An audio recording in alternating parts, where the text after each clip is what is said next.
acompaña el profesor Mauricio Jaramillo. Es profesor de la Universidad del Rosario, es doctor en Ciencia Política, magíster en Relaciones Internacionales y Seguridad. Profesor Jaramillo, gracias por estar en Caracol Radio. Buenos días. Gustavo, muy buenos días. Gracias por la invitación. Si le parece, vamos primero a lo técnico, a las normas, a lo escrito. El anuncio del presidente de la decisión de la Cancillería, ya de oficializarlo a las 12 de la noche, indican que hubo una actuación según lo que está dispuesto por Naciones Unidas. ¿Se obró correctamente? Sí, sin duda alguna. Es que, pues Gustavo, es que esto no empezó ayer. Israel viene desconociendo resoluciones del Consejo de Seguridad, le ha tomado el pelo a la Corte Internacional de Justicia, ha desafiado a la Corte Penal Internacional, y Colombia, desde hace varios años, desde hace varias décadas, lo dice la Constitución del 91, nosotros somos defensores del sistema multilateral, somos defensores del derecho internacional. La Convención de Prevención y Sanción del Delito de Genocidio nos obliga a tomar este tipo de acciones. Entonces aquí todo lo que se ha hecho, luego uno puede estar en desacuerdo, pero lo que se ha hecho es, si se quiere, coherente y respetuoso del derecho internacional. Ahora, profesor, las palabras genocidio y antisemitismo van brincando de un lado a otro en todos estos episodios entre Colombia e Israel. Yo no veo ningún espacio y ninguna justificación para hablar de antisemitismo. Es decir, eso es un chantaje en el que suele caer Israel cada vez que le hacen una crítica, por lo que a todas luces es hoy pues una situación de genocidio como, perdón, esto no lo dijo Petro, esto no lo dice Mauricio Jaramillo, esto lo dice Naciones Unidas, Francesca Albanese, que es la relatora especial para los territorios ocupados, esto lo ha dicho el secretario general de Naciones Unidas. Es decir, lo han dicho ONGs israelíes como B'Tselem, Amnistía Internacional, Human Rights Watch, Médecins Sans Frontières. Es decir, genocidio no tiene absolutamente nada que ver con antisemitismo. Lo que sí hemos visto, pienso yo, y los medios es raro que no lo mencionen. Yo los invito, Gustavo, a que ustedes lo hagan, es hablar de arabofobia e islamofobia que está disparada en el mundo y por medio de la cual creemos que es normal que mueran más de 30.000 palestinos, pero uno puede criticar al Estado de Israel y eso no implica apología al odio, eso no implica de ninguna manera negar el derecho que tiene ese Estado a existir y no implica obviamente odio contra la población judía, que en este caso no tiene nada que ver. Profesor Jaramillo, ¿cómo entender el mensaje de Hamás que califica como una victoria este rompimiento de relaciones del presidente Petro? Yo creo que no tiene mucho que ver. Hamás es uno de los bandos que está en disputa, obviamente, y para ellos el aislamiento de Israel, pues obviamente les permite una victoria geopolítica, pero ojo acá, yo sí quisiera ser muy claro, porque me preocupa mucho la manera como los medios reportan estas noticias. Esto no implica de ninguna manera sintonía entre el gobierno colombiano y Hamás. Yo obviamente deploro que Colombia hubiese retirado el primer comunicado después de los atentados de Hamás. Colombia debió inicialmente condenar eso rápidamente, quitó ese comunicado, eso fue un error, eso es innegable. Ahora, que jamás se regodee de lo que acaba de ser Petro, eso es otra cosa, eso no quiere decir de ninguna manera que Petro se esté afiliando con Hamás, porque además hace poco la Cancillería emitió un comunicado pidiendo la liberación de esas personas que están secuestradas, ilegítima, ilegalmente retenidas por ese grupo. Entonces, obviamente es normal porque pues Hamás está peleando contra Israel, es hoy la resistencia de los palestinos, pero no nos llevemos a engaños, esto no implica ninguna simpatía ni afinidad ideológica. Profesor, yo se la devuelvo con enorme cariño y respeto. También me parece que es delicado que usted insinúe que los medios de comunicación decimos que el presidente Petro tiene una enorme sintonía y casi una cercanía con Hamás.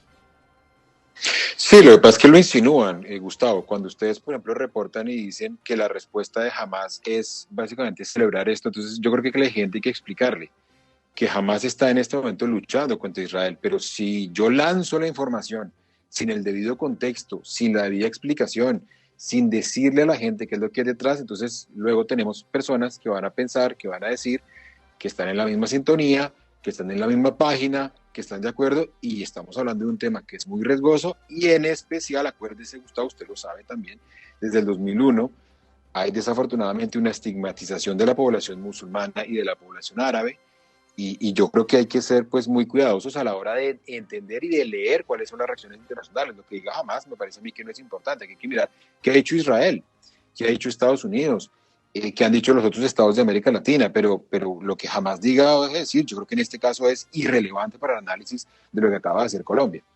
Por supuesto, y parte importante de recalcar que estamos en esa tarea es, por ejemplo, entrevistarlo a usted para que nos explique, para que nos diga estas cosas que me parecen muy válidas. Mire, hablábamos con otro profesor, el profesor Marcos Pekel, hace un rato, y él nos decía que quedó como una luz ahí abierta en el comunicado de la Cancillería en materia consular. ¿Cuál cree usted que va a ser el grado real de rompimiento de las relaciones?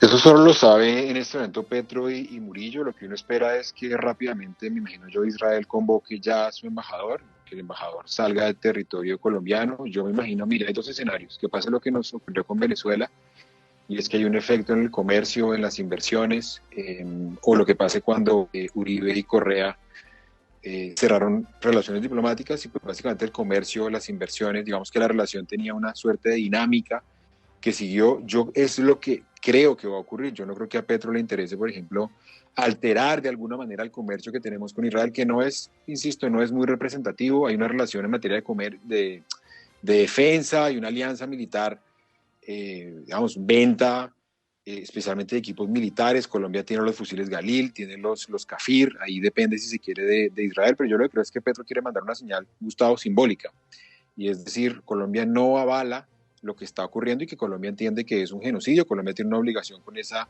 convención del 48, por eso me parece que no va a querer ir más allá, insisto, de lo estrictamente diplomático. De hecho, han dicho que van a dejar abiertos los servicios consulares. Entonces, en este momento hay una segunda secretaria, si no estoy mal, encargada del tema consular para que los colombianos que estén allá no sufran de ninguna manera. El comunicado de Cancillería lo dice: acá no hay nada en contra de los judíos. Acá de lo que se trata es, pues no podemos seguir pasando de agache cuando se han muerto más de 30.000 personas. Ahorita, perdóneme que diga una cosa muy cortica, lo que dice el exministro Echeverry, que compara la situación con Ucrania, que es lamentable. Rusia invadió Ucrania, eso no lo podemos negar, Rusia violó el derecho, pero en Ucrania no hay ninguna acusación de genocidio, ¿no? Para recordárselo a él. Han muerto más de 30.000 palestinos de una población total de 5 millones. Han muerto 28.000 ucranianos. Entonces, obviamente lo de Ucrania es gravísimo, hay que reaccionar, hay que detener esa guerra, pero esta es la peor crisis humanitaria desde la Segunda Guerra Mundial. Nunca antes habíamos visto un genocidio con esta catarata de imágenes, de testimonios, de videos, de ejecuciones, y el mundo está del lado ucraniano. El mundo le ha entregado a Ucrania sistemas antimisiles, blindados, aviones de combate, fusiles de asaltos. A los palestinos no les han dado absolutamente nada, lo contrario, les cerraron la única vía para que llegara la ayuda por vía de cooperación, que era la UNRWA, acusándola de complacencia con Hamas. Por eso mi comentario acerca de Hamas, sin que hasta la fecha Israel haya aportado pruebas.